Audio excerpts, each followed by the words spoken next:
130 യാത്രക്കാരും 2 പൈലറ്റുമാരും 10 ജീവനക്കാരും ഉണ്ടായിരുന്ന ഒരു വിമാനം, എയർ ഇന്ത്യ എന്ന് പറയുന്ന കമ്പനിയുടെ ഒരു വിമാനം തകർന്നു വീണതായിട്ട് നമ്മളെല്ലാവരും അറിഞ്ഞിട്ടുണ്ടായിരുന്നു. എന്താണ് ആക്ച്വലി അവിടെ സംഭവിച്ചത്? അവിടെ എത്ര പേര് ടോട്ടലി മരണപ്പെട്ടിട്ടുണ്ട്? ഞാനൊരു കണക്ക് പറഞ്ഞു. ഇതല്ലാതെ പരിസരത്തുള്ള മറ്റ് അന്തേവാസികൾ മരണപ്പെട്ടിട്ടുണ്ടോ? അപകടത്തിന്റെ പ്രധാന കാരണം എന്താണ്? ഇതിനെക്കുറിച്ച് ഇതിനെക്കുറിച്ച് പ്രധാനമായി എന്തൊക്കെ കാര്യങ്ങളാണ് നമ്മുടെ വേണ്ട അധികാരികൾ പറഞ്ഞിട്ടുള്ളത്? മരണപ്പെട്ട എല്ലാവരുടെയും മൃതദേഹങ്ങൾ തിരിച്ചറിഞ്ഞിട്ടുണ്ടോ? വിമാനത്തിന്റെ ബ്ലാക്ക് ബോക്സ് കണ്ടെത്തിയോ? തുടങ്ങിയ വിവരങ്ങളെ കുറിച്ചാണ് നമ്മൾ ഈ വീഡിയോയിൽ അറിയാൻ ശ്രമിക്കുന്നത്. ദിസ് ഈസ് ഇൻഫിനിയൻ talk. Welcome to my channel.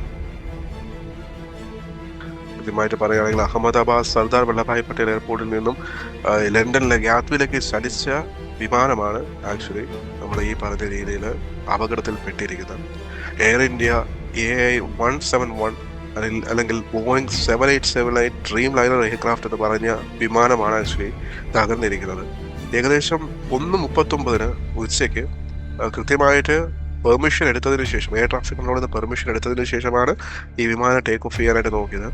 നിർഭാഗ്യവശാൽ ഇതിന് ലിഫ്റ്റ് കിട്ടാതെ വരികയും, അതായത് മുകളിലോട്ട് പൊങ്ങി പറക്കാൻ കഴിയാതെ വരികയും, മേഡേ മേഡേ എന്ന് പറയുന്ന ഒരു അലേർട്ട് പറഞ്ഞതിന് ശേഷം എന്നിട്ടും നമ്മൾ പൈലറ്റുമാർ ശ്രമിച്ചിട്ടും അവരവസാനമായി പറഞ്ഞ കാര്യം തന്നെ no thrust plane not taking lift എന്നാണ്. അതായത് ബലം കിട്ടുന്നില്ല, മുകളിലേക്ക് വിമാനത്തിന് പറക്കാൻ കഴിയുന്നില്ല എന്നാണ്. അപ്പോൾ ഈ ഒരു ലാസ്റ്റ് രീതിയിലുള്ള മെസ്സേജ് പറഞ്ഞതിന് ശേഷമാണ് വിമാനം ചെന്ന് ഇടിക്കുന്നത്. ഈ വിമാനം ഇടിക്കുന്നതും മെയിൻലി മെലാനി നഗർ എന്ന് പറയുന്ന നഗറിലെ ഒരു മെഡിക്കൽ ഹോസ്പിറ്റൽ ബേസ് ചെയ്തിട്ടുള്ള ഒരു UG ഹോസ്റ്റലാണ്.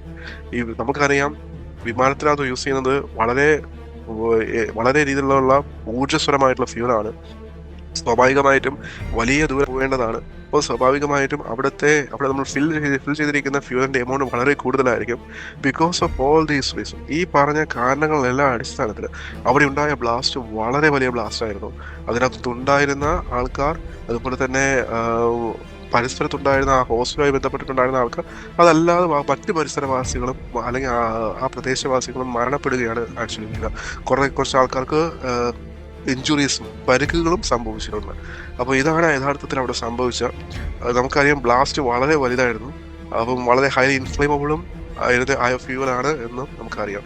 ഇതിലൊരു അത്ഭുതം എന്ന് പറയട്ടെ, ഒരേ ഒരു സർവൈവർ മാത്രമാണ് ഉണ്ടായിട്ടുള്ളത്. അദ്ദേഹത്തിന്റെ പേര് വിശ്വാസ് കുമാറാണ്.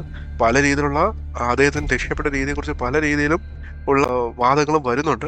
പക്ഷേ അദ്ദേഹം മാത്രം രക്ഷപ്പെടുകയും അദ്ദേഹം ഹോസ്പിറ്റലൈസ്ഡ് ആയിരിക്കുകയും ആണ് ആക്ച്വലി ഇപ്പോൾ ചെയ്തിരിക്കുന്നത്.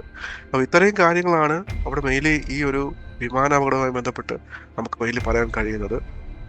ഇനി ചില ചോദ്യങ്ങൾ നമുക്ക് ബാക്കിയുണ്ട്. ആ ചോദ്യങ്ങളുടെ ഉത്തരങ്ങളിലേക്ക് നമുക്ക് കടക്കാം. ആദ്യമായി നമ്മൾ മനസ്സിലാക്കേണ്ട ഒരു കാര്യം എന്ന് പറയുന്നത്, ഈ ഒരു ആക്സിഡന്റ് ആസ് പെർ റിപ്പോർട്ട്സ് അനുസരിച്ചിട്ടാണെങ്കിൽ ഈ ഒരു ആക്സിഡന്റ് നടന്നതിന് ശേഷം അതിന്റെ പരിസരത്തുണ്ടായിരുന്ന ഏകദേശം 29 മുതൽ 39 വരെ ആൾക്കാർ മരണപ്പെട്ടിട്ടുണ്ട് എന്നാണ് പറയുന്നത്. അതിനകത്ത് സ്റ്റുഡൻസ് ഉണ്ട്, സ്റ്റാഫ് ഉണ്ട്, മറ്റ് ലോക്കൽ റെസിഡൻസ് ഉണ്ട് എന്നാണ് പറയുന്നത്. വരുന്ന റിപ്പോർട്ട്സ് അനുസരിച്ച് ഇങ്ങനെയാണ്, ഈ നമ്പറാണ് ഇവിടെ വന്നിട്ടുള്ളത്. അപ്പൊ നമുക്കറിയാം, ഈ വിമാനം മേലെ ഇടിച്ചു കയറിയത് ഒരു മെഡിക്കൽ കോളേജ് ഹോസ്റ്റലിലേക്കായിരുന്നു. സ്വാഭാവികമായിട്ട് അവിടുത്തെ അന്തേവാസികൾ, പരിസരത്തുള്ള ആൾക്കാരെല്ലാം തീർച്ചയായിട്ടും അവിടെ ഉണ്ടായിരിക്കുമല്ലോ. സ്വാഭാവികമായിട്ടും ബ്ലാസ്റ്റ് വളരെ വലുതായിരുന്നു. വലിയ ഒരു പൊട്ടിത്തെറിയാണ് ആക്ച്വലി സംഭവിച്ചത്. അപ്പോൾ ഏകദേശം ഇത്രത്തോളം നമ്പേഴ്സിലുള്ള ആൾക്കാരാണ് അവിടെ നമ്മുടെ നിയർ ബൈ ഏരിയാസിൽ മരണപ്പെട്ടതായിട്ടാണ് ഇവിടെ റിപ്പോർട്ട് ചെയ്തിരിക്കുന്നത്. അടുത്തെന്ന് പറയുന്നത്, ഇന്ത്യൻ ഗവൺമെന്റ് ഇതുമായി ബന്ധപ്പെട്ട് നോക്കുമ്പോൾ എയർക്രാഫ്റ്റ് ആക്സിഡന്റ് ഇൻവെസ്റ്റിഗേഷൻ ബ്യൂറോ എന്ന് പറയുന്ന ഒരു ബ്യൂറോ അല്ലെങ്കിൽ ഒരു ഇൻവെസ്റ്റിഗേഷൻ വിങ് ഉണ്ട്. അവർ തീർച്ചയായിട്ടും ഈ വിമാനത്തിന്റെ ബ്ലാക്ക് ബോക്സ് കണ്ടെത്തിയതിനു ശേഷം അല്ലെങ്കിൽ മറ്റ് ആസ്പെക്റ്റിലുള്ള ഇൻവെസ്റ്റിഗേഷൻസ് കൃത്യമായിട്ട് അവർ കണ്ടക്ട് ചെയ്യുന്നുണ്ടാവും. ഒരു കാര്യം എന്ന് വെച്ചാൽ, നമുക്ക് ഇതിന്റെ ബ്ലാക്ക് ബോക്സ് ലഭിച്ചിട്ടുണ്ടോ എന്നതാണ് നെക്സ്റ്റ് ചോദ്യം. ബ്ലാക്ക് ബോക്സ് ഈ അപകടത്തിൽ നിന്ന് 28 മണിക്കൂറിനകത്ത് ലഭിച്ചിട്ടുണ്ട്. തീർച്ചയായും ഈ ബ്ലാക്ക് ബോക്സിനകത്ത് എന്തൊക്കെ ഇൻഫോർമേഷൻസ് ആണ് ഉള്ളത് ഈ വിമാനത്തിന്റെ അപകടങ്ങളുമായി ബന്ധപ്പെട്ട്, അതാണ് ഇപ്പോൾ ആക്ച്വലി നമ്മൾ കാത്തിരിക്കുന്നത്. ഇത് പ്യൂർലി ഇൻഫോർമേറ്റീവ് പർപ്പസിന് വേണ്ടി മാത്രമുള്ളതാണ്. എഡ്യൂക്കേഷണൽ ജേർണലിസ്റ്റ് ബേസ് ചെയ്തിട്ടുള്ള ഇൻഫോർമേറ്റീവ് പർപ്പസിന് വേണ്ടി മാത്രമാണ്. ബേസ്ഡ് ഓൺ റിപ്പോർട്ട്സ് ആയിട്ടുള്ള കാര്യങ്ങളാണ് ഞാൻ നിങ്ങളിലേക്ക് ഷെയർ ചെയ്തത്. വാല്യൂസിൽ ചെറിയ വ്യത്യാസങ്ങൾ അങ്ങോട്ടും ഉണ്ടായിരിക്കാം. കാരണം പുതിയ അപ്ഡേറ്റ് ഈ വിഷയവുമായി ബന്ധപ്പെട്ട് ഓരോ ദിവസവും വന്നുകൊണ്ടിരിക്കുകയാണ്, നിങ്ങൾക്ക് അറിയാവുന്നതാണ്. അപ്പം നിങ്ങൾ എൻ്റെ ഈ വീഡിയോ കാണുക, നിങ്ങൾ ഈ വീഡിയോ ലൈക്ക് ചെയ്യുക, ഷെയർ ചെയ്യുക, സബ്സ്ക്രൈബ് ചെയ്യുക, എന്നെ സപ്പോർട്ട് ചെയ്യുക.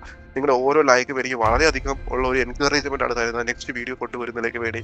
അപ്പോൾ തീർച്ചയായിട്ടും നിങ്ങൾ ഈ വീഡിയോ കാണുക. Thank you for your precious time and peace out.